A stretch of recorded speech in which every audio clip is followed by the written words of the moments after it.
ನಾನು ಶ್ರೀಹರಿಯ ಮಾನಸ ಪುತ್ರ. ಆದುದರಿಂದಲೇ ನನ್ನ ಜನಕನಿಗೆ ಮನಸ್ಸಿಜ ಪಿತನೆಂಬ ಹೆಸರು. ಎಳವೆಯಲ್ಲಿ ಕಡೆ ದಿಕ್ಕಿನ ಒಡೆಯನಾದಂತಹ ಶಿವನನ್ನು ತಪಸ್ಸಿನ ಮೂಲಕ ಒಲಿಸಿಕೊಂಡೆ. ಕುಸುಮಾಕ್ಷನ ಸುತನಾದ ನನಗೆ ವಿಪಾಕ್ಷನು ಕಬ್ಬಿಲ್ಲನ್ನು 5 ಕುಸುಮ ಸರಗಳನ್ನು ಅನುಗ್ರಹಿಸಿದ.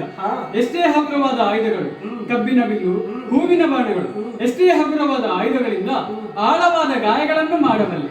ಈಗ ಹೊರಟು ನಿಂತಹ ವಿಚಾರ ಶಿವನ ತಪಸ್ಸನ್ನು ಕೆಡಿಸಲು ಕಳುಹಿಸಿಕೊಡೆ.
ನಿಮ್ಮ ಮಾತನ್ನು ಕೇಳುವಾಗ ನನ್ನ ಕಾಯವೇ ಕಂಪಿಸ್ತಾ ಇದೆ. ಏನಾಯಿತು?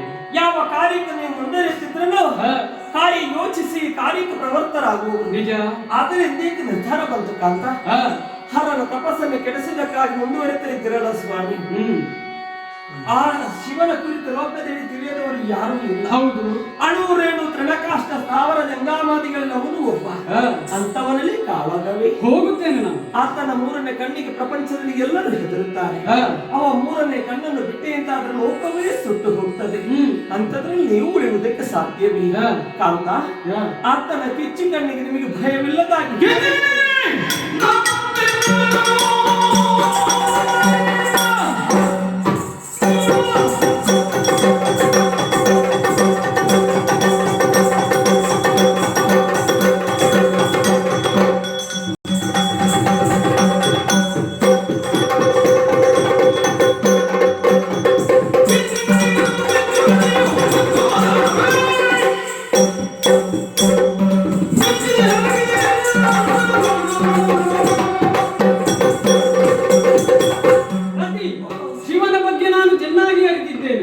ಲೋಕ ಕಲ್ಯಾಣಕ್ಕೆ ಮಾಡುವಂತಹ ಕೆಲಸ ನನ್ನನ್ನು ಕಳುಹಿಸಿಕೊಡು. ಲೋಕ ಕಲ್ಯಾಣಕ್ಕೆ ಮಾಡುವಂತಹ ಕಾರ್ಯಕ್ಕೆ ನಾನು ತಡೆಗಟ್ಟುತ್ತೇ ಇಲ್ಲ.